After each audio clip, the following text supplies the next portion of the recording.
Hello, everybody, and welcome back to OMB Reviews. I am the critic who is a cynic. How is everyone doing this evening? Blessed feast of the martyr of the church, Saint Cecilia, which is the reason why we are rocking the red tonight. And welcome to episode 392 of the Welcome to Asgard podcast, where tonight we're going to be talking about the Black Panther Wakanda Forever box office, because let's just say there have been a lot of videos that have been made about this movie, a lot of videos that I think have been well overstating the box office, or rather that have been overstating how poorly the box office has been doing, when in reality, the box office has actually been doing quite well for a film from Marvel during this period of time. Now, let me just put that caveat out there that I obviously do think and recognize that this film is doing far less than what previous MCU films have done historically. However, compared to the ones most recently being released, there is no denying that this film is on pace to be able to easily beat the total of Thor: Love and Thunder, and is even having a chance of getting upwards towards the total given by Doctor Strange in the Multiverse of Madness. In all of those cases, those are films that should have easily been $1 billion based off of, again, the general sentiment going in, especially when you look at Doctor Strange. The massive drop-off for Doctor Strange ultimately led to that film not quite getting there. But here's what we can't deny about that movie. Even though the film should have made $1 billion and didn't, it still made hundreds of millions in net gain profit for Disney. You look at Thor: Love and Thunder, that film still made roughly around $50 million in net gain profits. Definitely not on a good end for them, I would say. I would argue that Thor: Love and Thunder could easily be described as being a very poor return on the investment. But based off of the numbers that we're seeing right now for Black Panther, for Wakanda Forever, it looks to me that this film is going to make well over $100 million in net profit. Now, some might try to say, well, you know, if you put $250 million in and you get $100 million out, how is that really a success? Well, because you made back all of the money you spent in the project, and then you're making an extra $100 million to boot. No matter what film it is and whatever time of the year it's being released, that is ultimately a good sign. So we're going to talk a little bit about truth when it comes to the Black Panther Wakanda Forever box office, because as I've said, I think there's a lot of either misinformation out there. I think that there's a lot of people kind of leading others astray when it comes to it. I think they're kind of, taking the cart before the horse, as they say, the old saying as it goes. But I also want to put it into the perspective that the general sentiment that is out there, that the MCU is on the decline, is still very much being shown by what we are seeing with these numbers. Because even though, and again, I came out of this movie not a fan at all. It hurts me when I have to defend movies like this, but when people put me in the position where I have to defend the movies because they're messing up the numbers, it drives me crazy. And I have to say something about it. So I'm not going to deny that this is indeed still a sign of the law of diminishing returns for the entirety of the MCU. Add to that, of course, the news that broke just a couple days ago that Bob Iger is back as the CEO and Bob Chapek is out and is basically being the fall guy. And what can we expect? Well, under the Bob Iger regime, though one could easily point to the many box office hits that came out of that regime, you can also look to the downfall of several franchises, the losing of the hardcore fans of many of these franchises, and even more so, something that I don't think enough people are talking about, it was under the Bob Iger regime that most of the deals, especially with Communist China and the CCP, came to fruition. So will that ultimately lead to future MCU films starting to once again get those China releases, inflating those box office numbers to make them look better? Because remember, that number, especially from China, they only get 25% of that box office back. And so usually it's just a tactic to try to make the film look even that much more successful. Ultimately, it comes down to, okay, what is it doing domestically? What is it doing in some of these other markets that we kind of have an idea of how much return on the investment they actually get for it? And so then we're going to talk about all that tonight. We're going to talk about other things as well, because let's just say a lot of stuff has been going on. I mean, if you've been following the social media wars, Elon Musk is bringing everybody back to Twitter, which is pretty amazing and pretty incredible. It makes me definitely, if I was ever going to say I was missing being on social media, it would be at this point in the release. But before going any further, though, please make sure you smash the like button, not the fire button if you're watching on Odyssey. Smash the rumble button as well if you're watching over there. And let's go ahead and dive into the chat. with you lovely people. First highlighting, of course, the super sticker once again from Big Raj. Big Raj, thank you very much as always for being so supportive. I appreciate the super sticker. All right, we got Master of Gaming in the chat. He tried to say Black Panther Wakanda Forever dropped less than most Phase 4 films except Shang-Chi and Eternals. And here's again something else that people aren't talking about. When in comparison to, especially Eternals, Black Panther is looking pretty good. I mean, looking really good in comparison. I mean, the fact that it's at 360, it's projected to be at $360.9 million after the holiday weekend, that means that its domestic is getting very close to being the entirety of what the Eternals made worldwide. Just to kind of, again, put these things into perspective. When you look to films like The Eternals, you're looking at a flop. When you're looking at a film like even that of Doctor Strange, which had a massive drop-off, you're looking at a massive success. Thor: Love and Thunder, we would say very much middling success, hardly a success. Black Panther's on pace to have a successful run.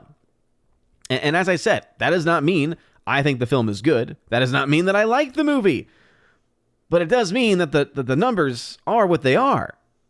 And we have to look at them within that context, and we have to look at them within the historical context. The one thing I will say, and even though I disagree with him vehemently on how he gets his numbers as far as the break even, I do want to give a shout out to Valiant Renegade, because I think that he is doing really good stuff on his channel. But one of the things that I think is important that he points out in videos that he's done recently, I watched a couple of his streams, is that he points out how we oftentimes forget that due to inflation and due to the amount of money it costs per ticket, that even though the numbers might seem comparable in certain markets, the number of people are so much less. So even though we can look at a Black Panther, we could look much more clearly at even a Doctor Strange Multiverse of Madness, right? $950 million. We can look to those movies and say, hey, those films seem to be making a lot of money, right? And then the actual total amount that's being reported. But then you remember, wait a minute, tickets cost a lot more. So in reality, the number of people going to see these films is actually dropping quite a bit. And that's one thing I think that he brought up that was quite interesting.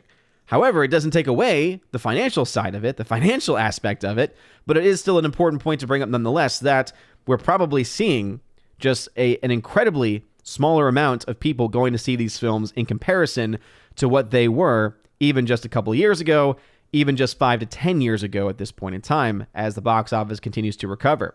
Snortapoopus Cuber, what's going on? He's a member on the channel saying, hello, humans and other critters. What's going on? Snortapoopeth? We got Hound 3000 in the chat. Woof, woof, woof. Hail to you. Orange Chat Reviews, who is a member, saying, movie talk. The same actor plays the president in 2 Michael Bay movies, The Rock and Armageddon. Does that mean that those 2 movies exist in the same universe? That is one tough president. Yeah, but they're having to deal with all those things going on. That's a very good point. And I don't even think I ever made the connection of the same actor playing the president in both of those movies. I think it's a compelling argument. I don't care much for the Bayverse, but I'm sure that there are some who do, who probably would say, you were on to something there, mister. Forever Sci-Fi, hail to you. J.S. Pena, ahoy. Ahoy there. How's it going? Tina B., Empress of the Universe, thank you for being here this evening. She is one of the Valks, one of the mods of the channel. Show some respect, or she will drop the hammer on you.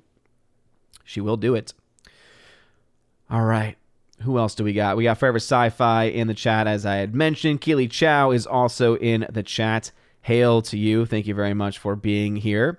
Let's see. Keely Chow says, how are you, Thor, and your wife doing? We're doing quite well. We're hitting the road tomorrow to go see some family of hers. Extended family in the Pensacola area, so we're going to be hitting the road. Very much excited for that. I like trips in general, so been working on one of the Fire tablets that I've had for years, trying to put some songs and movies to try and, if we ever get to the point where baby Thor is getting really cranky, right? We obviously don't want any storms on our way down, to be able to have Star Wars playing and other things like that. So was working on that today. Ended up having a very busy day. We had the day off because of being able to earn an extra day off. So that was kind of nice.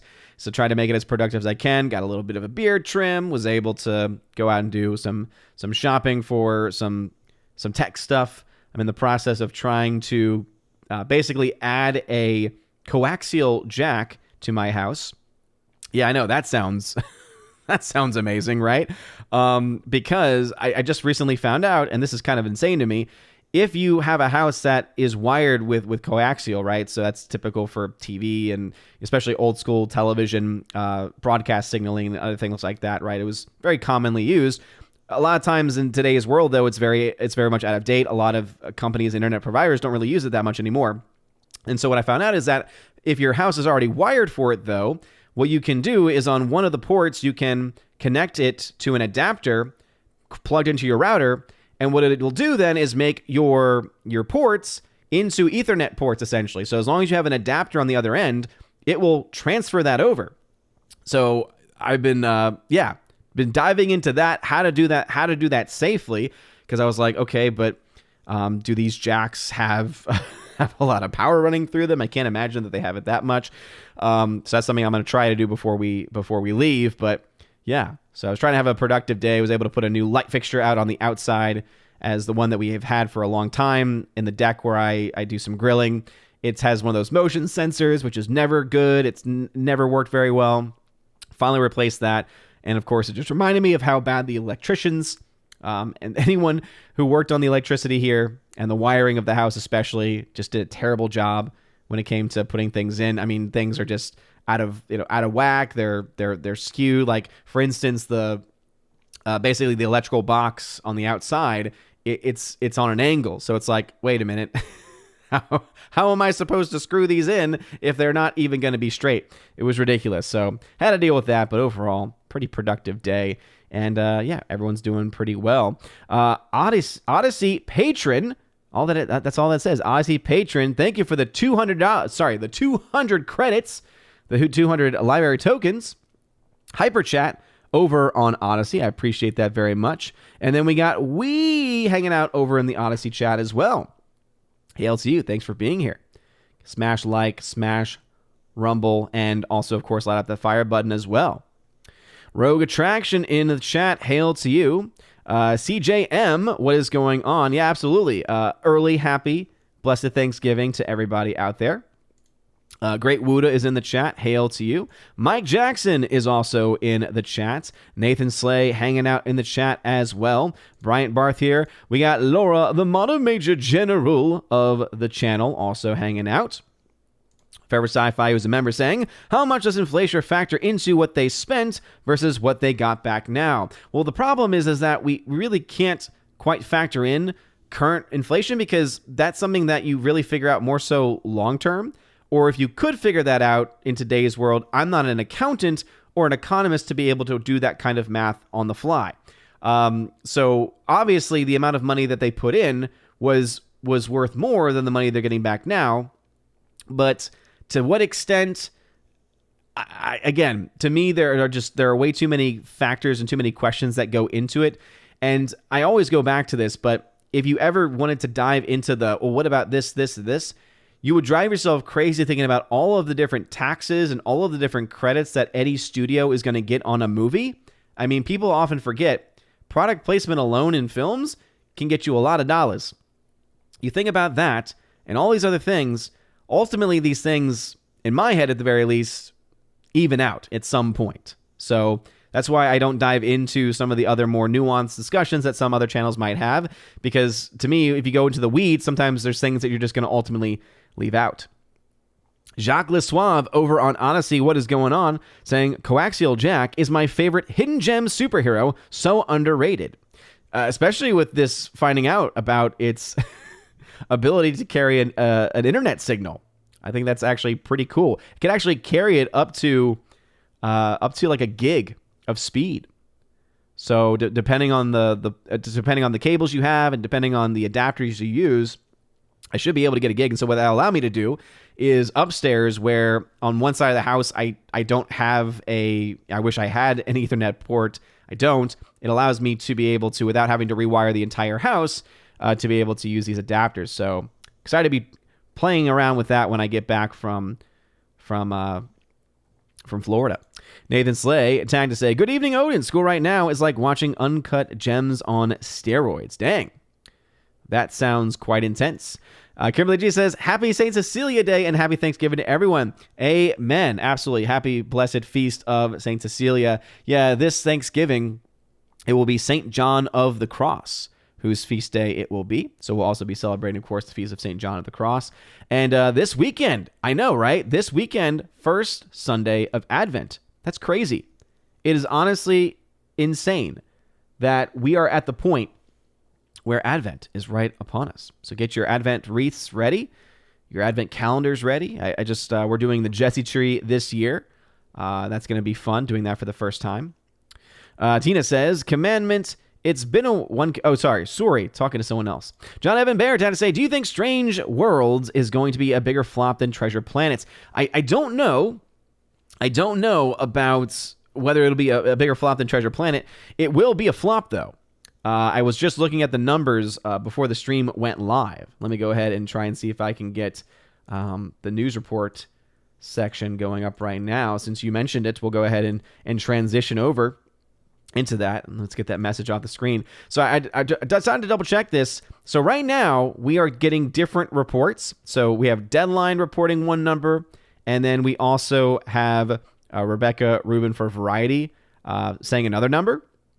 So it's anywhere from 135 to 180. Personally, I trust Variety a little bit more when it comes to getting that type of information. But let's even just take somewhere in between. Let's say the budget's around $150 million. I think that's a fair number to give for it. The movie then would have to make well over 325 to $350 million just to break even. There's no way that this movie is going to be able to do that. We actually have some early numbers for Thanksgiving. The film is going to open up for the entire weekend. The projections are that it'll make $26.8 million domestically. A far cry from the $300+ million it'll need to make to break even. So Strange World, I said this a couple of videos ago, or a couple of streams ago, where I believe Strange World is just being put out by Disney because they did not believe it was going to make money anyway. So why not just throw it into the holiday weekend when you have a lot of families that are off?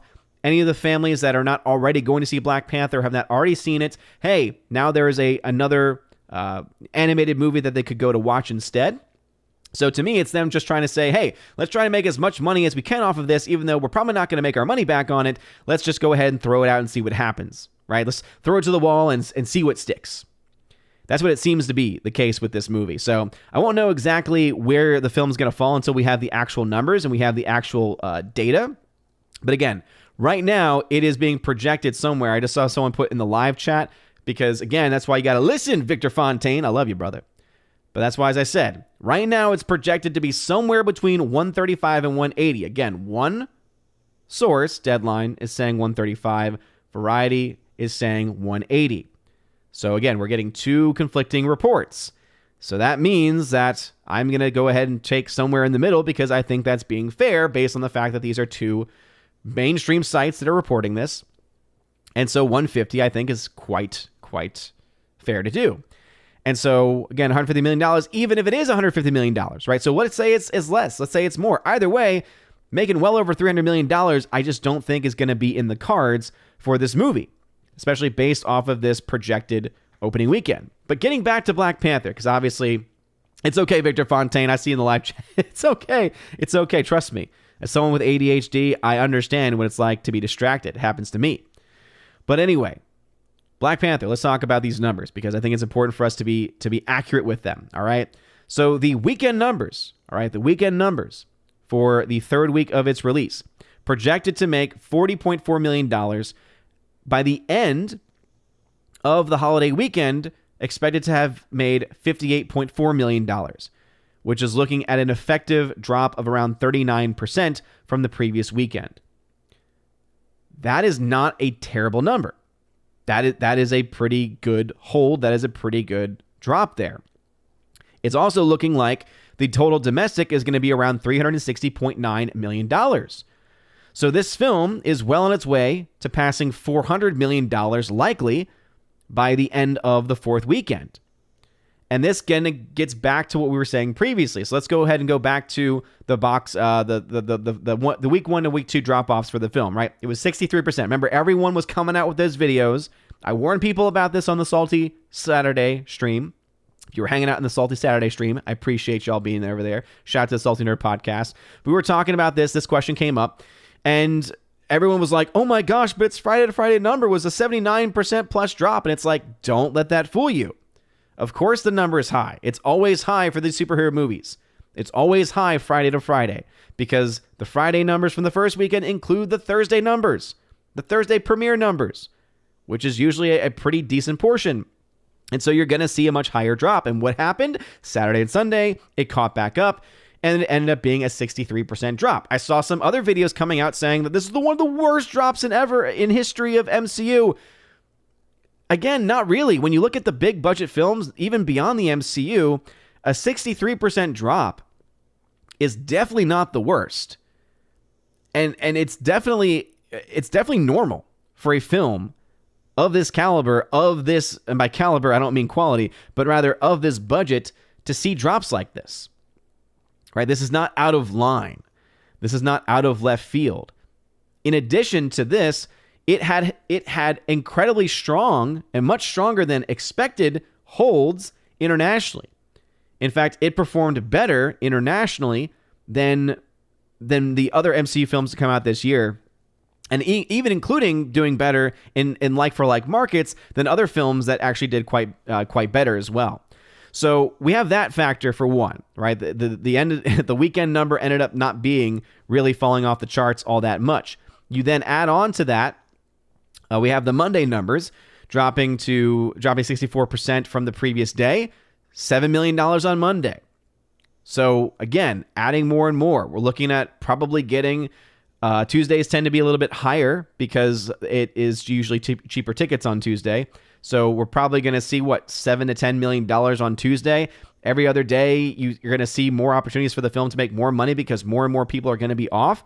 And even though the word of mouth on this film is not spectacular, there's still no denial that this film is still doing well. It is still doing well, better than what I think a lot of us would have expected. Right now, it's at $552 million worldwide. Now, if we go back to this projected number, right? The projected number for the domestic is 360.9. All right? Right now, 294 versus 258 internationally. If this film then gets to that 360 number, we can assume then that the film internationally will also cross $300 million. So this movie is going to be well over $600 million by the end of next weekend. You actually could see this film pushing to $700 million by the end of next weekend. That's already putting it within $50 million of Thor: Love and Thunder, and that's after only 3 weeks. You see now why not only is Thor: Love and Thunder likely going to easily fall to this movie, but also why I'm putting this film somewhere between it and Doctor Strange. And the reason why that's significant is because when we saw Thor: Love and Thunder, when we saw the opening weekend for that film, and when we saw the drop-offs for that movie, and we saw the very mixed word of mouth, we had this understanding that, it seems to be indicating that this is again showing that drop-off, showing that incredible decline within the MCU. And I think that that's absolutely true, and that's absolutely there. But what we're seeing with Wakanda Forever, and remember, I warned people, I told people, don't sleep on the domestic for this film. Because right now, this film, up against, and again, I've been putting these up against each other for a while, Black Panther 2 versus Doctor Strange versus Thor: Love and Thunder. This film, right, as of this weekend, is now pacing ahead in total daily numbers. Right? 7 million on the second Monday versus 4 million for Doctor Strange. That means the total domestic at the same point in its release, 294. Where was Doctor Strange? 297. What did I say this past weekend in my box office breakdown? Do not be surprised if Black Panther outpaces and catches up to and surpasses Doctor Strange by the end of this week. It's looking like before even the full holidays are in effect, that probably will happen. Maybe when we get the Tuesday numbers, it will actually have officially surpassed the number. Regardless of that, this film right now is pacing to catch up and surpass the total number that was reached by, or rather the same number, and the number at the same time in its release as Doctor Strange. Doctor Strange ended its run domestically at 411. If the film continues to track ahead, that's the reason why I'm projecting a domestic end result of 450 to 500 is absolutely within the realm of possibility. Just again, based off of history, based off of the tracking, based off of the comparisons of, again, at the same time in history. So you have that going for it. You also have the film doing better internationally in certain markets than even that of Doctor Strange. And so that's why some are saying, hey, maybe it'll actually do better there than what had originally been expected. So if we see the film get close to 450, 500 domestic, and then we see the film get somewhere close to 400 million international, which I think is likely, that's why I've been saying this film likely going to be somewhere between 8 and 900 million. Right? I personally think somewhere between 800 and 850. Hopefully now you can see why I think that's going to be the case. Again, the fact is it's going to be probably within $50 million of where Thor: Love and Thunder was at the end of its release after just 3 weeks. So that should already show you why I'm thinking the film is going to be closer to 800 million and possibly even 850. But also why even 900 is within the realm of possibility. It's within spitting distance. Now, just how high does it go? How much higher than 800? How much, if it gets to 900, how much higher than 900 does it get? I don't know. That's going to be that long-term question, right? That long-term lay question. And there is still no denying the fact that this film is not doing nearly as well historically in the total box office. Again, that is absolutely true. And I think some people are looking at this number here and are looking at the other MCU film numbers, which I think is completely valid to bring up. But again, they are forgetting the fact that this film is still doing better than, or is tracking better in many markets and in many ways than the two other MCU films to come out this year. And this is after the film being 2.5 hours of boredom and a terrible film to boot. So what this tells us is that the MCU stands are still strong. The MCU stands are continuing to show up for this movie and will continue to show up for almost any MCU movie. What's interesting about the MCU stands is that they don't love every MCU film the same. If you look at the history of Ant-Man, especially in comparison to other films, Ant-Man has always been, historically, one of the lowest earners, one of the lowest box office returns for MCU titles. So that's a big question. The next major film release from them, I believe, is going to be Ant-Man 3. How much money does that film make? Does that film even make money? Does that film possibly even lose money in the quote-unquote post-COVID era? I think we're looking at the reasons as to why that is still possible. So again, what I'm saying is that Black Panther is doing a lot better than what people are trying to say it's doing. I think there's a lot of people who are putting the doom and gloom on this movie specifically, and I think that they don't really have a lot of ground to stand on. If we're talking about the MCU in a general sense, there's a little bit more to that. There's definitely a little bit more to be said when it comes to that. But when it comes to this film, as I said, second Monday, it's within 3 million of where Doctor Strange was. It's pacing ahead. Thanksgiving is this week. It's going to make big numbers there. Some people in the comments have said, I don't think it's going to make as big numbers as you think. And again, I just look to right now the projections, which, again, are not always accurate. But for this movie, they've been tracking, second week, third week, or rather the first and second week, they tracked pretty well and have been tracking well otherwise. Right now, projecting a 39% drop, 40.4 million for the 3-day weekend, 5-day weekend, right, including the Thanksgiving holiday, 58.4, bringing the domestic total to 360. The other thing that I was hearing a lot about was saying, World Cup is going to create a lot of competition. And again, I looked to this past weekend, which saw strong numbers internationally. I'm not denying that World Cup is not going to have some impact on the movies and not going to have some impact on those international numbers. But to try and say that that's like a death knell for the film right now, as of the recording of this video, there is, again, there isn't much data there to suggest or to support that. So I just wanted to get all of those things out of the way and dispelled. As I said, I think that if we have a larger argument about or discussion about the state of the MCU compared to where it was a few years ago, I think that you're absolutely seeing that law of diminishing returns. But I think some people are wrongly putting much more of a negative point onto the box office for this specific film.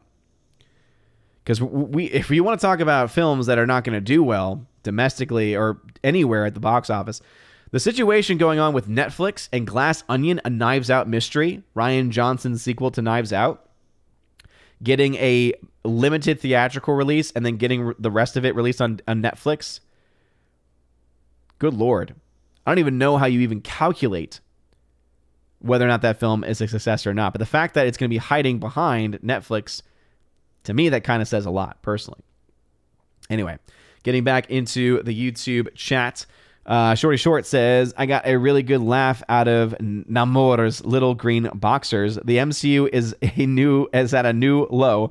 Worst villain ever. Oh yeah, the movie's still trash. Again, I just want to make it clear too. The movie's awful. The movie's really bad. Just like Black Adam was also bad. At least it had some redeeming qualities when it came to Pierce Brosnan. He was great in the film. Even Wakanda Forever, though, there are some performances in the film that are actually decent. The rest of the film isn't. The rest of the film is trash. The entire Namor storyline is complete trash as well. But yeah, absolutely. There's a lot of things to get laughs at when it comes to this movie. But even then, still cannot deny the numbers. Nathan Slay says, lately I've gotten attached to a couple of David Lynch films. Am I excommunicated from the chat now? Well, it depends on the movies, I guess. Jess Pena says, saw the film this past weekend. Boy, was I bored. My dad liked it, which I found odd because he isn't the big fan of the first one, although he did hate that the Mexicans were the bad guys. Yeah, absolutely. Yeah, there's a lot of, let's just say there's a lot of symbolism that can be found in the movie that should raise some eyebrows at the very least. I mean, come on. If you watch Tim Pool, he's kind of been hitting it home about what's been going on and what one could read into when it comes to those stories. And I don't think it's something that we should be ignoring by any means. But yeah, again, as you mentioned, your dad said that he liked it. There are people who are seeing this movie who are liking it, who are excited about it, who think that it's mostly good. There are people out there that think that. Doesn't make it true. Doesn't change the objective reality of the objective issues within the film itself. But at the same time, my dislike of the film also doesn't change the numbers. Joey Horn says, Hail Odin. Hello, chat. What's up, Joey Horn? Thanks for being a member on the channel. Great to see you here. Soul Assassin, what is going on? It is indeed a red room. Again, it's because it is the feast of Saint Cecilia, who is a martyr, and so the red is for her martyrdom. Let's see. Augusto, what's going on? Yes, indeed, it did flop. Let's see. Augusto says, do you think Avatar 2 will bleed support from Black Panther 2? Well, by the point and the time that Avatar 2 comes out, Black Panther 2 is already going to have done the vast majority of its damage at the box office. So let me go ahead and try and pull that up real quick. So the domestic release for that film is December 16th.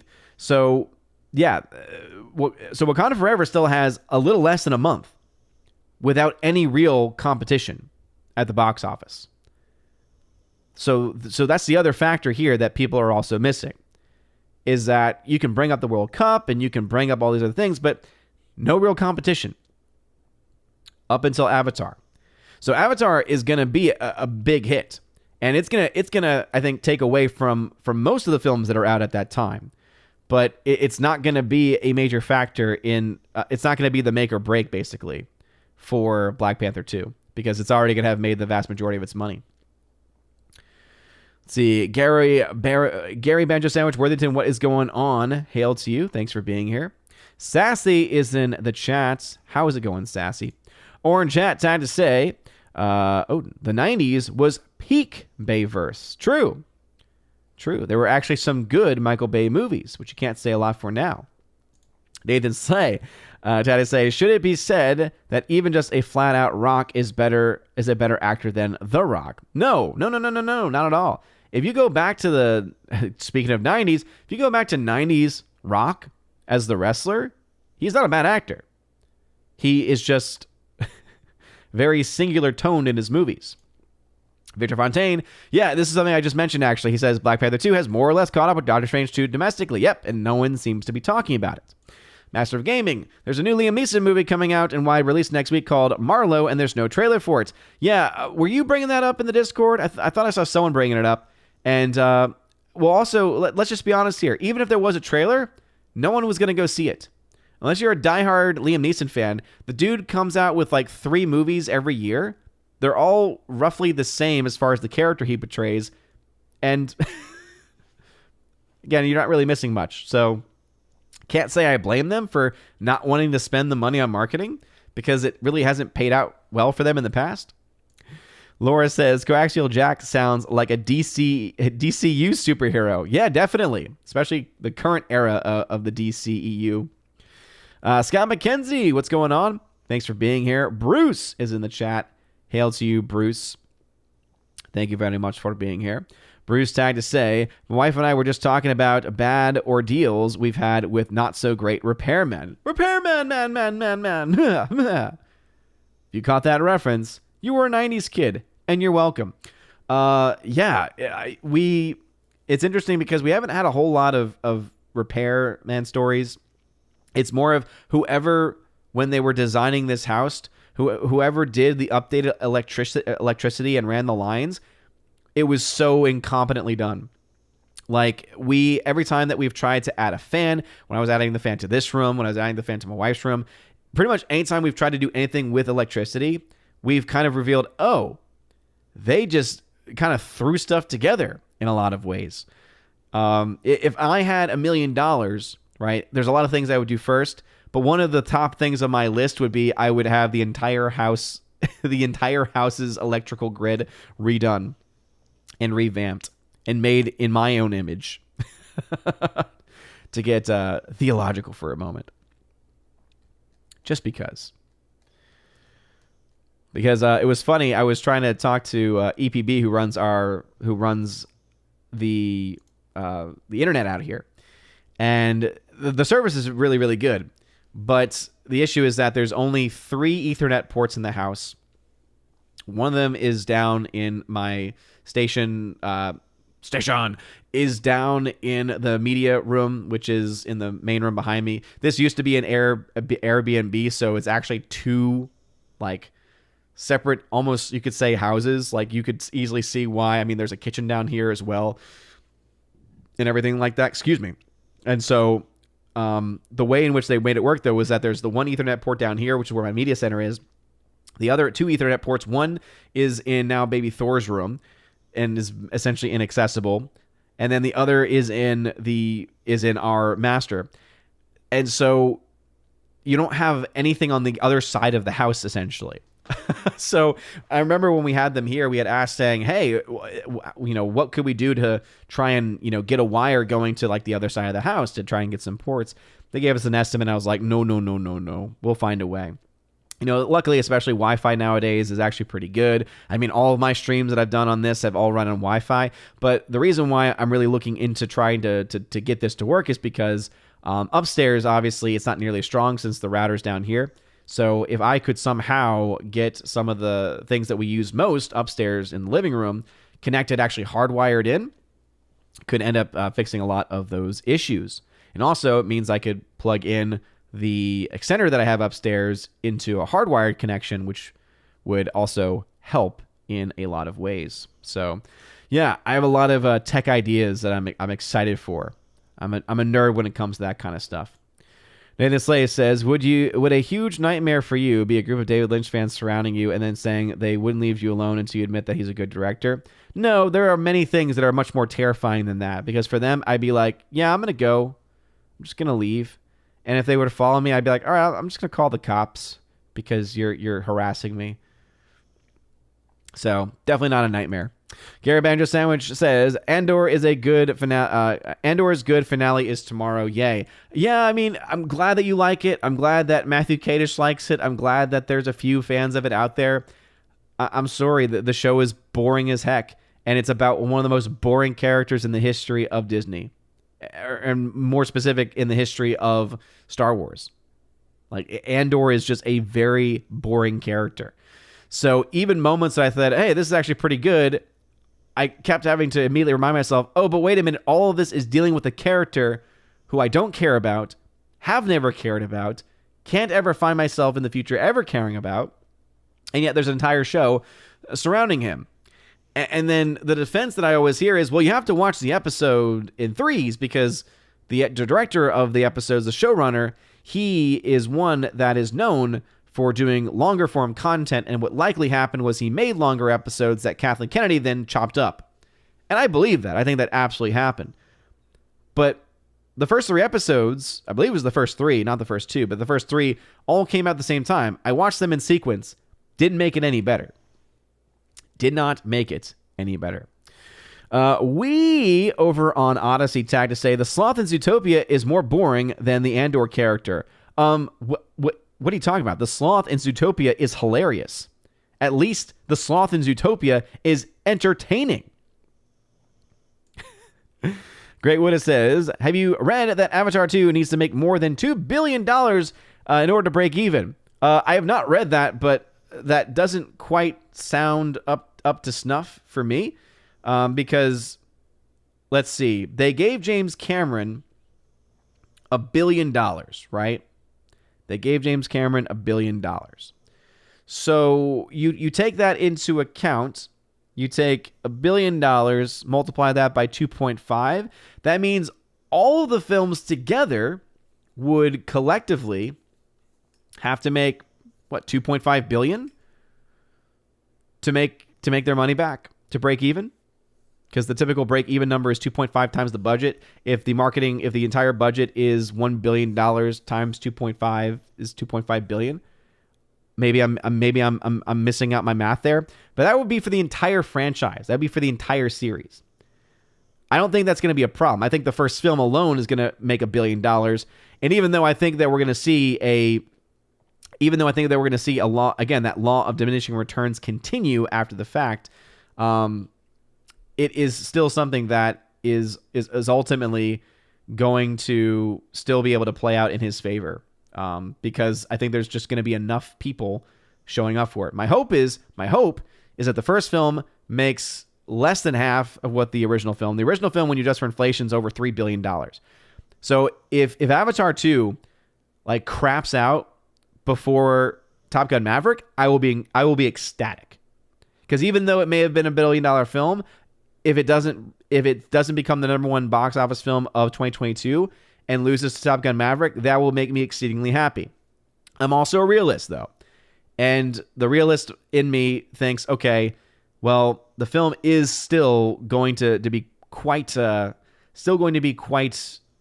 successful. I just don't see that film not making money, because I think it's going to have a massive opening worldwide. And ultimately it comes down to, is the story good, or is it the same garbage that was in the first one? Based on the trailers, it doesn't look like there's going to be much of a story. It looks like James Cameron is doing his same thing, where it's, hey, look how pretty it is. Not enough. That is not enough. But yeah, saying that the one singular film needs to make $2 billion to break even, not true. That the film needs to make over $2.5 billion to have the entire series of films that he is releasing break even, yes. Because again, he was given about $1 billion, and that's being divvied up over 4 or 5 movies. So you're looking at 200 million production budget, 250 million production budget per movie. So he needs to make around 500 to 625 million to break even on each of those movies. I think he's going to do that. As I said, I think he's going to end up doing that. But yeah, anyone who said that he would need to have made $2 billion on this one film alone, I would love to see where they're getting their numbers from. Griffin Turbo, what's going on? Welcome back. Glad to have you here. Absolutely have a happy Turkey Day. Happy Turkey Day. Great movie that I just referenced there. Forever Sci-Fi. This member says, I got the Hunt for Red October on 4K this week for $8. Great time right now to improve the physical media collection. Completely agree. I'm going to try to record some videos before heading out. I tried to do that today, but ran out of time. I was trying to do a little bit too much too quickly. And yeah, that was one of the things that I was going to look into. For those, though, that do like physical media and like collecting it, I think I've mentioned the app before. I'm trying to see if I can open it up right now. On iOS, it's called My Movies. I think it's also called My Movies on Android. But there's also the main website, which is just Blu-ray.com. This is the place to go to find any deals, right? So on Amazon, Reservoir Dogs on 4K, which just got released, $15. The Contractor, $8 4K. Addams Family, $8 4K. And you have a bunch of $10 4Ks as well, including some classics. Interstellar, $8 4K. It's a Wonderful Life, $8 on 4K. Some people liked The Batman. I did not, but that one's on $10 for 4K. So there's tons of $10 and less 4Ks, and there's tons of even cheaper Blu-rays as well. So one of the videos that I was going to try and do before leaving was breaking down some of the best deals. I don't know if I'm going to have the time to do that at this point because I just ran out of time today. But yeah, lots of really, for anyone who enjoys collecting physical media, lots of things on sale. And those are just the 4K titles. If you go to the Blu-rays, I mean, the films that are on sale for like $3.99 to $5 right now, you can get some pretty good films. Let's see. Laura says, ooh, Treasure Planet was fantastic. Completely agree. Incredibly underrated film.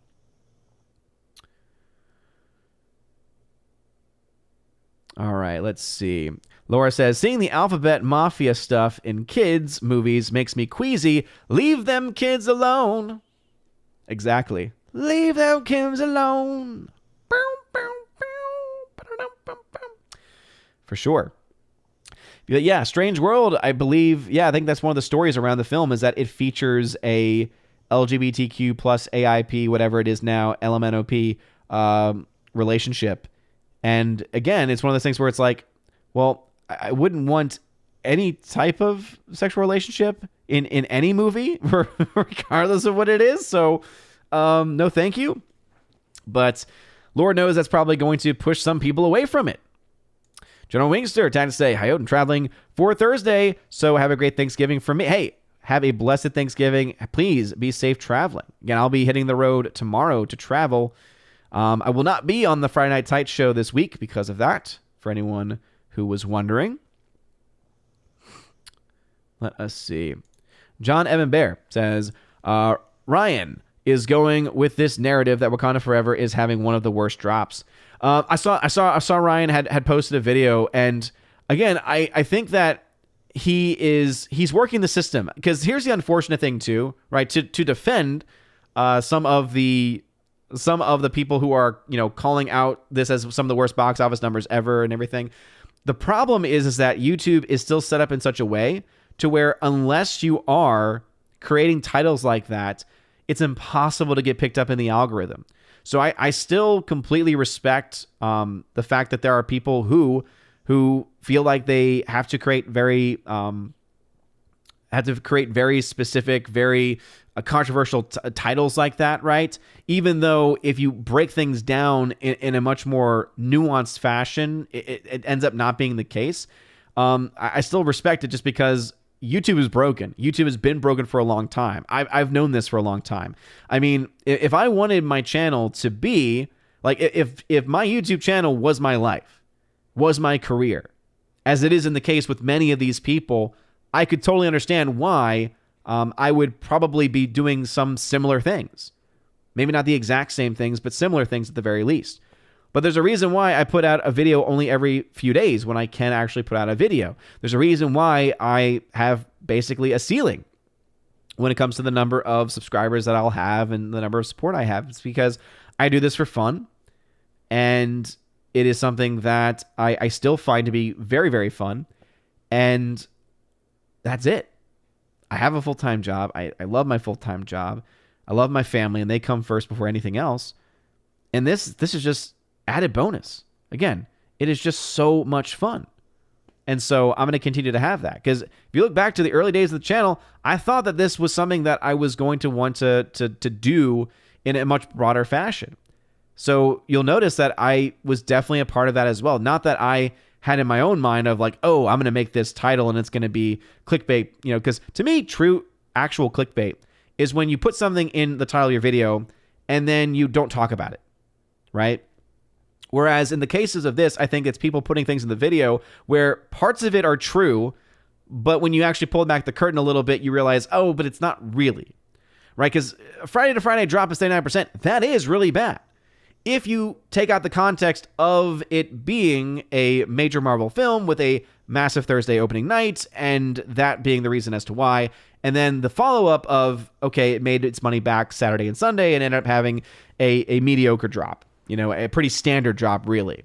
So, and that's the reason why I completely understand it. Because, again, going back to it, there are, videos that I did earlier on where I, again, talked about the things in my titles, but my titles also used to be much more, I wouldn't say more risque, but they were definitely more on the controversial side of it, right? It was, I would be trying to cover all the topical news, all the relevant stuff. Now I've pretty much fallen into the rhythm of I cover box office, I do my box office preview, my box office breakdown, some long-term box office stuff, I do movie reviews, and that's, I'm comfortable with that. Again, it's something I do for fun. I found that when I was trying to do videos on everything, I got burnt out. It stopped being fun. Anyway, King Came Rumsky, what's going on? He is late tonight. He says, did you get any inside info on Kathleen Kennedy, or is it just another fake rumor? Oh yeah, so I have not heard anything about Kathleen Kennedy. All I can say is, if you ever hear anything about Kathleen Kennedy, normally, if anyone's claiming, rather, information about Kathleen Kennedy and they're claiming an inside source, the chances of it being fake is very high. Reason being, because it has been said now every year for the past, 5 years, that this is going to be the year she's fired, and it's never happened. And all the people who said that all came in saying they had inside information and inside sources. So, yeah. The other thing, too, keep in mind, Bob Iger, to my knowledge, was good friends with Kathleen Kennedy. We're good on good terms with Kathleen Kennedy. So I don't know why. He would be the one. If anyone was going to do something, it would have been Bob Chapek, and he didn't. Ergo, I don't think she has anything that she has to worry about. I mean, she already destroyed the Star Wars universe and the Star Wars fandom. So, I mean, at this point, it's like, well, might as well just leave her here. She's already destroyed things. Can't do much worse. Can't do much worse than rock bottom.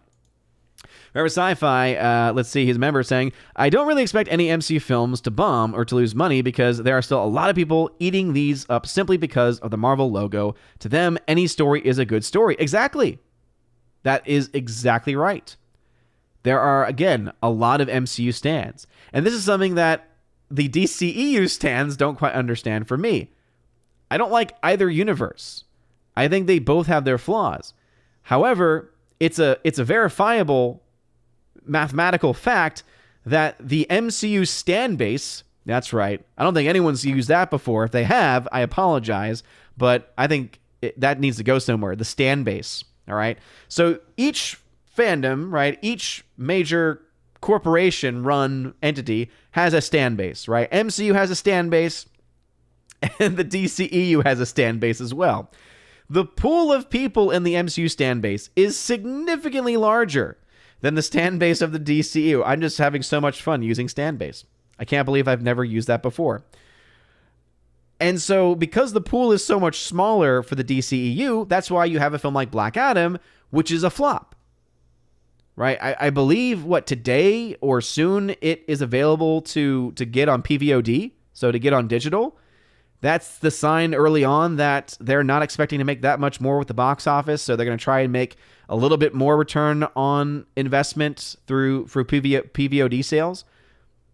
It's not going to be that much longer, I imagine, until it gets announced when it's going to get an HBO Max release. I think if it's on track to be similar to their other films, Warner Brothers, I believe that for Elvis, it was 70 days from the day of its release to when it got on HBO Max. And the earliest was around like 60 days since they moved away from the day and date release and away from a 45-day model. So I think that we'll probably see Black Adam if it's on that pacing. I think that they have said that it would get on to HBO Max sometime mid-December. So yeah, MCU, massive stand base. DCEU, very passionate stand base, but significantly smaller, which is why you'll have a film like Black Adam flop and a film like Black Panther be well on the way to breaking even. Again, the fact it's at 550, that film will hit its break-even point this weekend. Unless the wheels completely fall off, which can still happen. Jonah Hex, what's going on? Just says, Wi-Fi is not working for me. Yeah, again, some people have good experience with Wi-Fi. Some people don't. I generally speaking have had good Wi-Fi experiences, except when it comes to the upstairs. And that's the reason why I'm doing this project, to try and get a hardline signal upstairs using the existing ports. And again, it's just I just never even knew until I did some basic research of how, I have these stupid little ports that I don't use for anything. Can I do anything with them? And sure enough, yes. If you have those little old TV coaxial cable ports, guess what? You can actually send Wi-Fi, or you can send internet signal via those cables. So I'm excited to try that out. I'll let everyone know next Tuesday on next Tuesday's show the results if it ends up working. I sure hope it does. Abomination hanging out over on Odyssey now. What is going on? Your trading is complete. Let's see. Father Christopher Miller, hail to you, Father. Hanging out in the chat tonight. Thanks for saying hi. Blessed Feast of St. Cecilia. Master Gaming trying to say, I don't recommend RIPD 2, Rise of the Damned. Not only is it as bad as the first, but there is identity politics and has worse CGI. And color me surprised. That's why anytime that Alex McCarthy brought it up, I would rather have just said, oh, did you say something? I don't think you did. But hey. Let's see. Metas are better. What's going on over on Odyssey? Ba-da-ba-ba-da.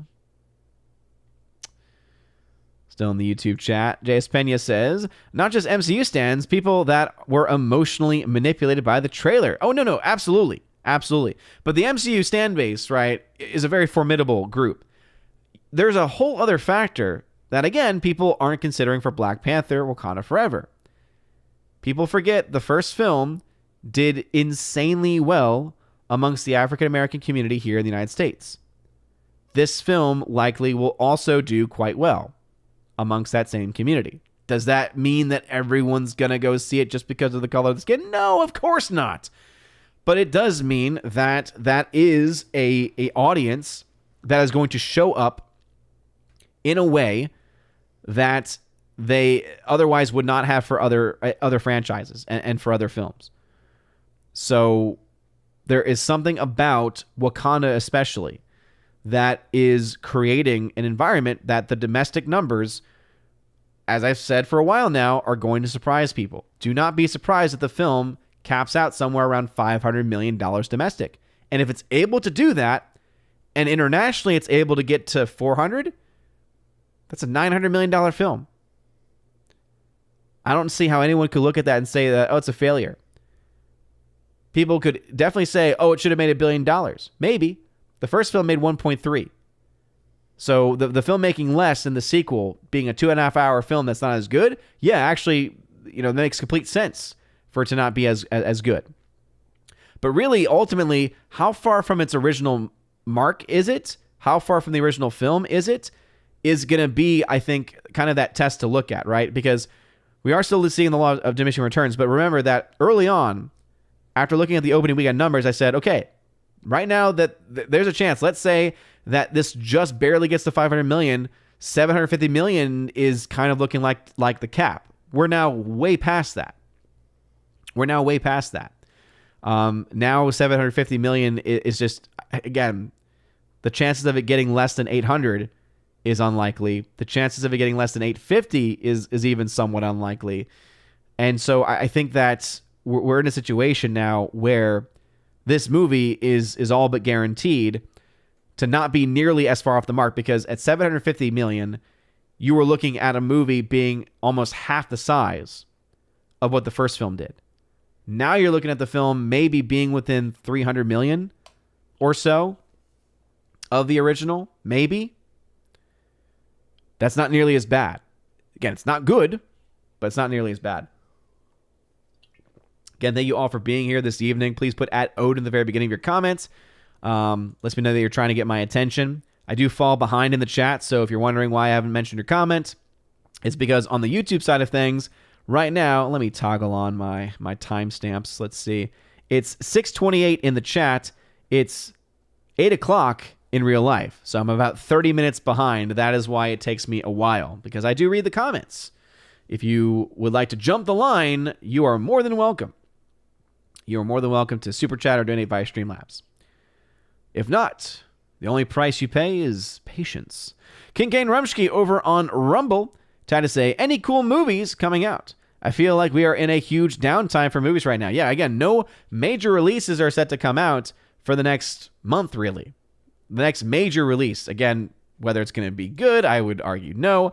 The next major release is not going to be up until we have Avatar 2.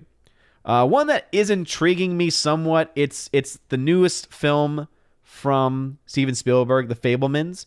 It's a movie about movies, and it's a coming-of-age story. It kind of is in the wheelhouse of Spielberg. If Spielberg can somehow capture and recapture his glory days with this movie, that would be cool to see.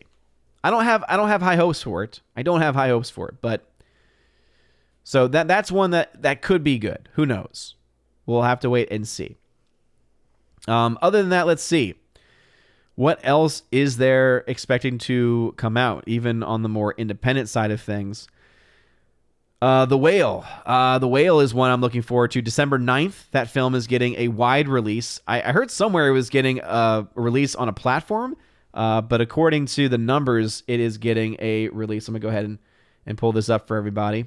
So according to this, it is getting a wide release.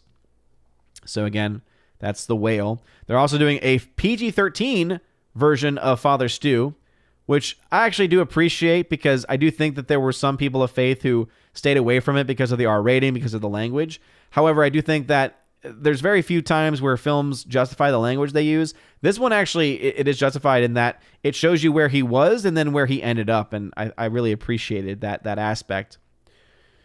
Let's see. And then you have Avatar Way of the Water, which I think is just going to be atrocious, but still make $1 billion because people are people. The Avatar stan base. It's really not even the Avatar stan base. I would say it is the James Cameron stan base is still very strong.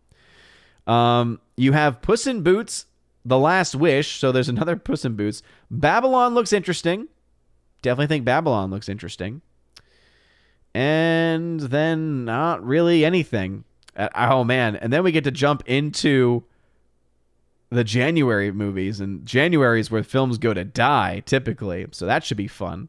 But yeah, really not a whole lot of stuff going on at the box office, movies-wise. And then he says, what the? No Christmas movies this year even? As I said, Babylon is really the only big film that I recognize that I have any care for Christmas. Right now, Avatar is supposed to, and I think the reason why, again, there might be some other independent films that I skipped over there that I don't know a lot about to say anything with. But a big reason as to why there's not a lot of big films is because a lot of people suspect that Avatar is kind of going to own the box office. And I think that's absolutely going to be true as well. And this is coming from someone who hates hates that movie.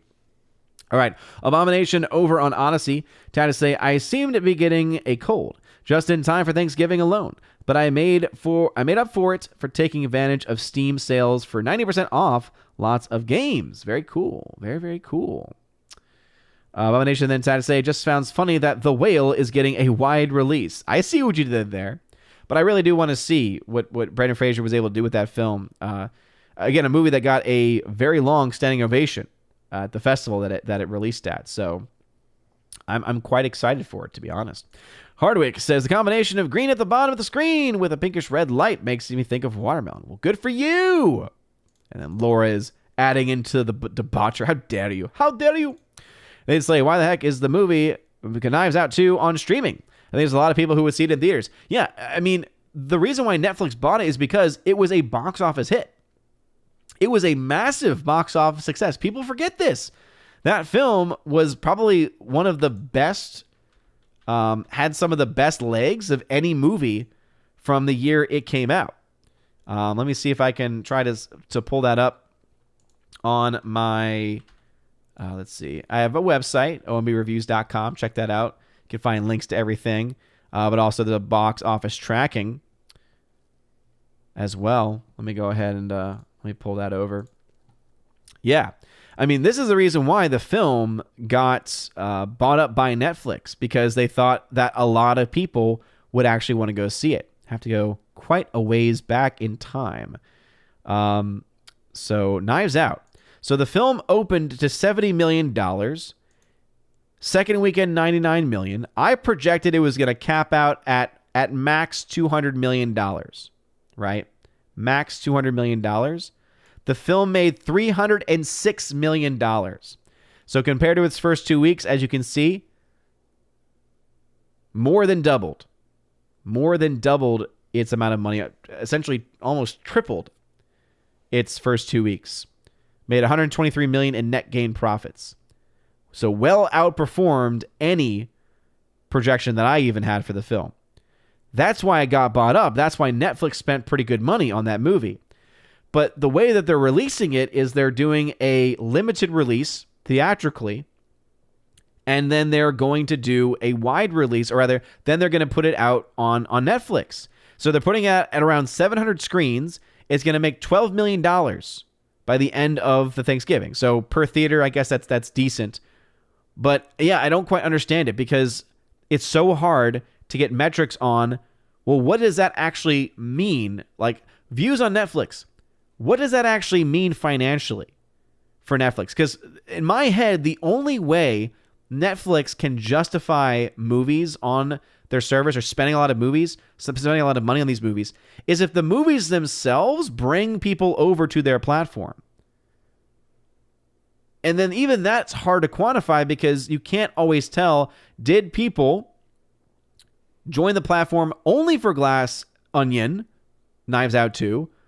Did they join for that and another movie? Did they stay on the platform for one more month in order for that one movie or for other? So again, how does that money get divvied up? That's why that's one of the things I hate about the streaming wars, is that I can't do my numbers stuff. I can't do my numbers. I can't do my math. Harwick says, do you think that James Mangold is telling the truth about Indiana Jones 5 rumors being fake? I remember when Kevin Smith said the same thing about the He-Man rumors. Well, I believe that he said some of the things were fake, and they have since been confirmed. I believe it was Matthew Kadish. Check out the Salty Nerd podcast. I'm sure that they will talk about that, Matthew Kadish especially. I'm pretty sure that some of the things he said were not true have already actually been shown to be true. Dan Blackroy, I say, it's based on agenda more than reality, which is sad because there is enough reality they can pick apart, but choose to dwell on things to make them look foolish. I think, yeah, that's talking about people who like to either clickbait or like to, more accurately, like to focus their attention on aspects of stories that are true, but are not the full truth necessarily as far as their titles go. When you actually watch the videos, they do tend to bring in that nuanced conversation, which is incredibly important. But then again, right? I do think that it is important just to restate that for people where this is their livelihood, this is their this is their primary job, right? That this is their life. They don't have a day job like I do. It makes sense to me that they're going to try to do all the things possible to utilize the algorithm, which is so incredibly broken. So again, it's hard for me to be angry at any of them because it makes complete sense for them to do so. Because if the algorithm was actually fair, if YouTube was not a completely broken system, there wouldn't be a need for it. But because it is, it's the only way that you can actually have growth. And when you're reliant upon the revenues that you gain from these videos and from the views and from the advertisers, ultimately that is going to put you in that position. Now, again, some people might be able to fight against that or to not lean into that as much. But yeah, I do understand it. Nathan Slay tagged to say, which is better, In Bruges or Seven Psychopaths? Easily In Bruges. Easily In Bruges. By the way, M Sparks, welcome to the chat. Hugo M, what's going on? Matt R, what's going on? Thanks for being here. Appreciate it. Appreciate it very, very much.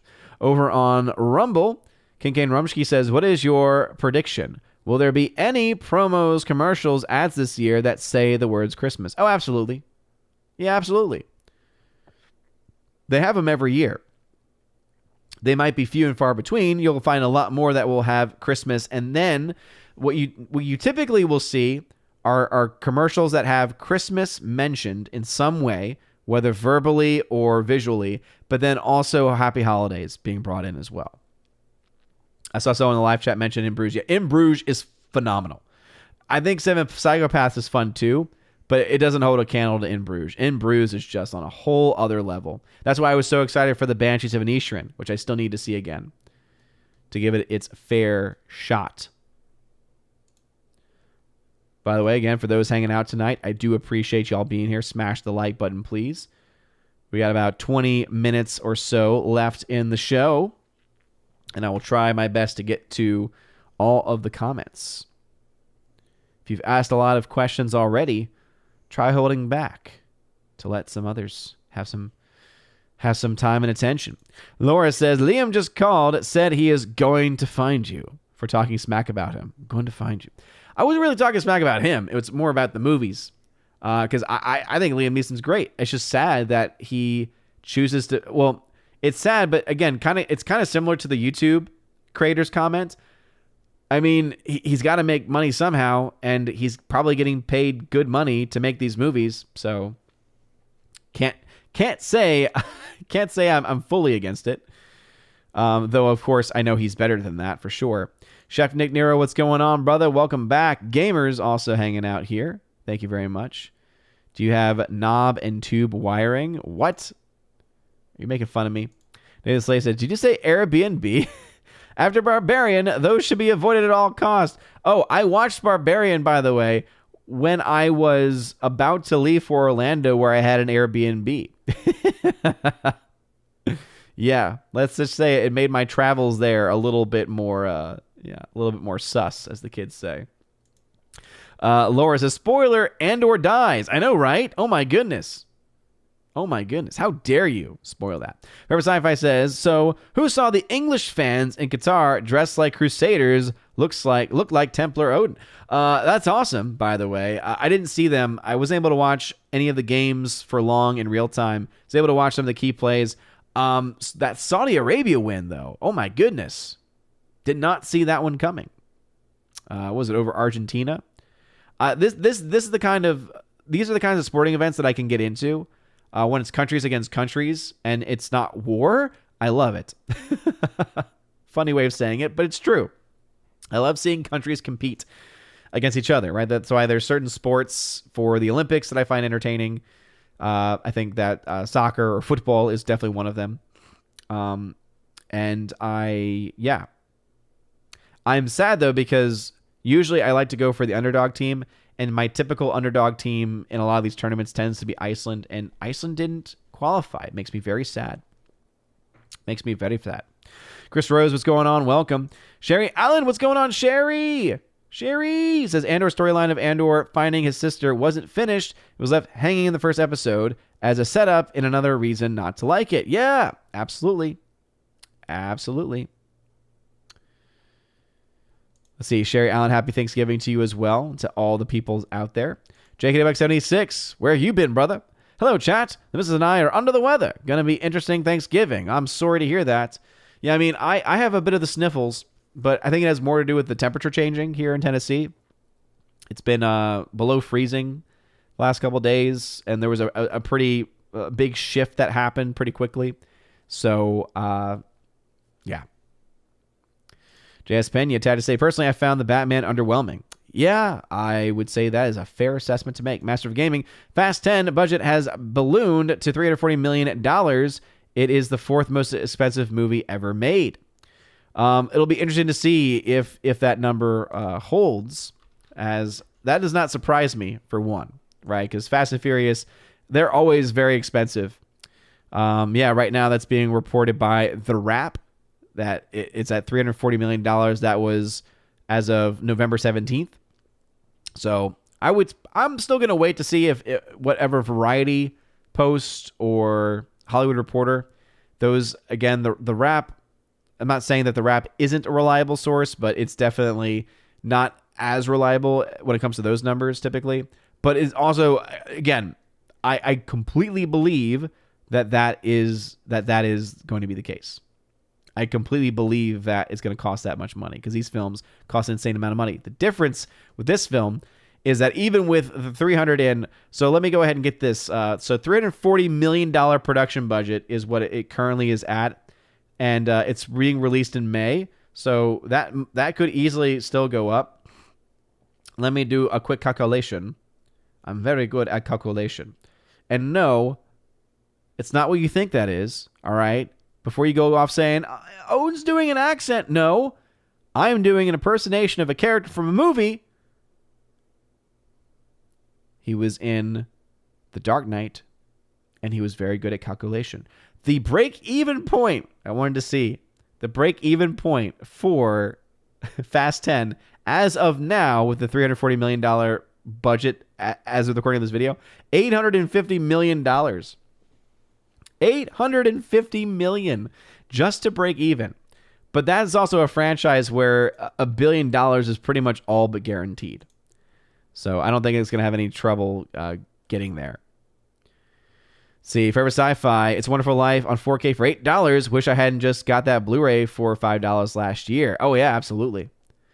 Jeremiah Ferris says, last week I said Wakanda Forever would make between 900 and $1 billion. I think there's still a chance, but it needs an amazing weekend. Yeah, Jeremiah, it's definitely in the cards. It's definitely in the cards. Ultimately, it's got to be able to do as well domestically as it currently it is. Right now, it's tracking well domestically. The big question mark, though, is internationally. Some people have mentioned the World Cup. Again, I don't know how much of a factor that is actually going to be. So we'll get our numbers, of course, domestically this weekend. It'll be interesting to see where those numbers fall internationally, if we see a massive drop-off or if we see a continued hold, as it had a very strong hold in week 2 of its release. So, yeah, it can be very, very interesting. But, yeah, if it can get close to 500 million domestic and then get even just close to 400 international, which again I think is within the realm of possibility. Yeah, that puts 900 million absolutely within the realm. I think $1 billion's a little bit out of its reach at this point, but you never know. Thank you for not spinning the narrative that the movie won't make money. No, Jeremiah, it's because if I think a movie is going to make money and it's based off of the data that's available, I'm going to be honest, even if I don't like the movie. Again, I think Black Panther 2 is not good. I think it's a pretty trash movie. That doesn't change the fact that people are still going to see it and that it is expected to be able to not just make its money back, because, again, it's going to make its money back by the end of this weekend. The big question mark is how much actual profit does it make? Because either way, we are still seeing we are still seeing a loss of the return on those. We are continuing to see that loss of revenue over time. And that is something that cannot be ignored. But yeah. Jess Pena says, I heard Strange World has a gay teen. Yeah, I heard that too. And again, I think that is definitely going to be something that pushes people away. Kilton Mills says they are grifters. Oh, again, I think it really depends on the person and what's being said. He then says Twitter is going to try their own YouTube style option. So yeah, I think that's, I know that Elon recently said that his plan is eventually to integrate video hosting, and that people will make more there. And if there's anything if anything is going to bring me back to the platform, because obviously I got off of it for personal reasons, right? I got off of it for my own mental and spiritual health. I will say I'm doing very well with that. And I think that I probably looking at closer to the new year might actually even be able to get back on, much more limited, obviously, in the capacity, because I still obviously want to keep myself separated from that world. But it looks like, from everything that I'm seeing, it's moving in a much better direction. It is... it's a platform that I could definitely see myself wanting to get on, just merely to lend my own support to what Elon's doing. And even more importantly, or even just as importantly, the fact that he could actually turn it into a competitor to YouTube makes me very happy. Cleveland McDonald, I have a full-time job. Well, yeah, I do. and it's not YouTube. Thank you, Hugo M. I really do appreciate that, man. Thank you. All right, we're at the 10 minutes left mark. Mike Zero versus Kathleen Kennedy. I have not watched a Mike Zero video in ages. I didn't even know who's still around. Snorpoopus, when Kathleen Kennedy shuffles off this mortal coil, they will glue her mummified remains into her office chair. I wouldn't go that far, Snorpoopus, but I see what you mean. Remember, sci-fi at this point, doesn't matter if Kennedy gets fired. All that's left is Indiana Jones, and that's about to be destroyed anyway. What do you mean about to be destroyed? It already has been. Have you not seen Crystal Skull? Have you not seen Crystal Skull? Kilton says, does the Daily Wire have a huge stand base? No, it doesn't. It's got a huge, I wouldn't call them a stand base. They've got a good core group of supporters, but they're not, again, stand bases bring in hundreds of millions of dollars. I again, don't really see that as being where the Daily Wire is at this point, but it's getting there. One day they could. We over in Odyssey says, next movies I'm interested in are The Menu. Yeah, I have some interest in that. The Whale, absolutely. Puss in Boots, nah. Pale Blue Eyes and Babylon. Yeah, Babylon is the only one on there that I definitely have some interest in. Kincaid Rumsky says Bane. What, like Bane? That's how I think about it. Let's see. Kilton says Fast 9 budget $200 million versus Fast 10 $340 million. Do you think Fast 10 will break even? It will get a China date. Yeah, that's the other big thing. Universal has been playing very well with China, so always remember that Universal plays very well with the CCP. Plays very well with the CCP. And we should definitely call them out on that very fact. But yeah, again, around 840 million break even. Yeah. That's going to be $1 billion movie. Just based off of the history and the again, if you're talking about stand bases, oh man, Fast Furious has a worldwide stand base. Alistair Carthy, what's going on, brother? Thought you wouldn't be here. He says, hail, and how's it going? Sorry for being late. Just woke up yesterday. I turned 37, 12 years sober. Hey, congratulations, man. It's awesome to hear. And happy belated birthday. Yeah, I forgot that you're just a few years older than I am. War Gamer Girl, welcome. Glad to have you here. J.S. Pena, I want to see The Fablemans as well, despite Seth Rogen being in it. Oh, I forgot he's in it. I was Arthur. Typical Alex take the day off, but Black Adam on digital at midnight. I liked it. Of course. Oh, yeah. Again, if you want to know anything about a movie, if Alex McCarthy likes it, it's probably bad. Wee says, forgot to add Guillermo del Toro's Pinocchio. Yeah. There's some streaming stuff coming out too where I have general interest in it. Kincaid Rumsky, okay, I'm late to the party per usual. Why stand base as opposed to fan base? Because have you ever heard of the expression that people are Marvel like stans, right? So basically, I just like over the course of the stream when I was talking about it, I was like, yeah, they have a stand base, and I was like, wait a minute, why haven't I just been using that, since the very beginning? It's a phrase which can be used as a noun, quote, she's a stan, or a verb, she stands for him, was inspired by the Eminem song Stan, about an obsessive fan who writes increasingly disturbing letters to his rapper idol. Basically, it just refers to those who are completely obsessed and essentially worship the property. So MCU stans are those that are basically blindly worshiping, consuming anything and all things. So I over the course of the stream said stand base. Kilden Mills, do you think Black Panther will win another Oscar? Oh yeah, I think it'll get nominated at the very least. Violent Night with David Harbour out soon. Kimberly G, I forgot about that movie. Yes, I did see that mentioned, and I had completely forgotten what it was about. December 2nd. So yeah, we're actually just about a week or so, a little over a week out from that one. Yeah. That one actually looks interesting. With him as Santa Claus. C. Killen says, why do all Taylor Swift movies flop so badly, like Cats, Amsterdam? Yeah, well, for one, because in the case of Cats, it was garbage.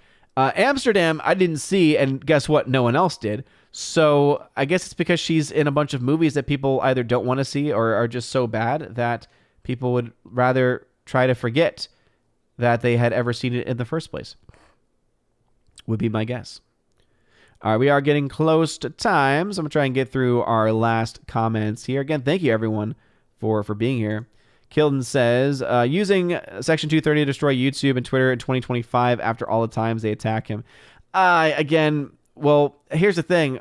President doesn't have the power to unilaterally use it in that way, so no, that's not going to happen. In fact, right now, if you're actually paying attention to Congress, it's some of the Democrats in Congress that are looking to try to use it against Elon. So, yeah. Oswald says, I like Liam Neeson movies. Again, even the ones that he makes on a given year are usually, but didn't expect Argentina to lose to Saudi Arabia. Yeah, seriously, that was quite a surprise. Even I, who don't follow soccer very, very well. Keely Chow, please pray for Telium 29. He hasn't been feeling well. Absolutely will. Absolutely will. Why Iceland? Because your Viking name Odin. Why not Sweden, Norway, Denmark, or even Finland? Iceland, actually, because my wife and I's honeymoon was in Iceland. And it's just very interesting culture. There's some things about their culture that I am also not a big fan of. They're not a very pro-life culture, to say the very least.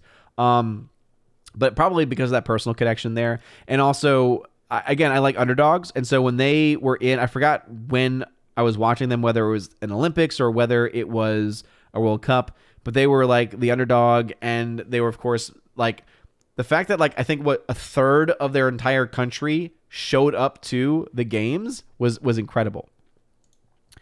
Joey Horn says, you can pull for Denmark and Norway. Those are two other Viking countries. Well, if I'm going to pull for others, I'd go with ones that I'm actually have like familial connections to. So I'd be pulling for like Germany because I have German ancestry. Fred Farkle, what's going on? What is up? All right, we're going to go ahead and wrap this thing up. Let's see. Yep. Snorpoop is stan equals stalker and fan. Yep. And as I said, the stand base of MCU stands much higher. Forever Sci-Fi begs the question, who are the MCU stands keeping in the trunk? That is a very good question. Alex McCarthy, of course you did. He liked Amsterdam. Christian Bale, Margot Robbie, yes, please. So if we want to talk about people who are stands, Alex McCarthy is our resident stan here on the channel. But that's how, when he says something is bad, you know it's bad. When he says something is bad, you know it has to be bad. Because if anyone was going to like it, it would be him. But anyway, with all that being said, thank you all so very much for hanging out with me tonight. It has been a ton of fun, but we are right at the end of the show. Please make sure you smash the like button, not the fire button, honestly, smash the rumble button as well, wherever you are watching. As I said, we'll try to make some videos over the course of the next day before heading out tomorrow morning. I might just be cutting up segments either from this or from the recent podcast that I did with John Flickinger. If you want access to that, that is something that you get access to if you're at the Army of Asgard level and above on Patreon, Subscribestar. If you're on Locals as well, if you give the Keeper of the Bifrost on YouTube, you get access to the video version of that podcast. But because, this is going to be the last time I talk with y'all until Thanksgiving, I hope you all have a wonderful and blessed Thanksgiving break and a blessed Thanksgiving as well. Eat much turkey, spend time with friends and family, and hopefully don't have too many awkward conversations about things that you shouldn't talk about at Thanksgiving, which I'm sure will come up over my Thanksgiving because they tend to. Anyway, thank you all for being here. Tina, Empress of the Universe, thank you so very much for being here modding, as well as to Laura, the modern Major General as well. I don't hate Alex at all. What are you talking about? I love Alex. I say all of these things out of love for Alex McCarthy. Alex McCarthy is again, he is like a mascot of this channel, and I appreciate him so much because of it. Anyway, thank you all again for being here. Eat some turkey, have some fun, not too much fun. Be safe if you're traveling anywhere. Thank you again for your support. Smash like, live fired, and smash rumble on the way out. You're all amazing and beautiful people. Hope you all have a wonderful rest of your evening, a wonderful week, a wonderful Thanksgiving. And as always, God bless.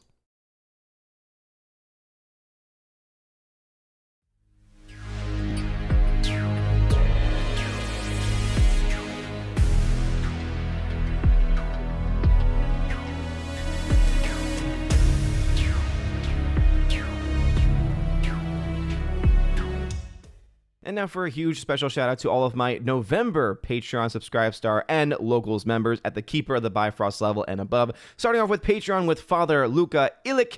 Thank you very much, Father. Garrett Searles, Jaimir Irie Hymason, Joe Horn, Jonathan Carney, Laura, the Modern Major General Story, Orange Hat Reviews, who you can check out on YouTube at his channel, Orange Hat Reviews, Rosetta Allen, who also has a YouTube channel that you can check out at Eagle Writer, and Miss Martin Muses, who also has a YouTube channel, Miss Martin Muses, and of course the amazing Empress of the Universe, Tina B, who you can check out at her YouTube channel, Tina B, where she hosts the show with Stephanie B, one of my mods, and one of my Valkyrie, called Soup to Nuts. Check out Soup to Nuts, and it premieres pretty much every Friday. So again, shout out to all of my Patreon people, also to all my Subscribestar people, starting off with Matt317. Check him out on Twitch at Matt317. The R, Fast Reaction, Mr. Roy, J-Rod, the Beer Guru, and ZK-Man. And ZK-Man you could check out over at xtheboundaries.co to follow him as he starts his podcast, and also for many of his musical musings as well.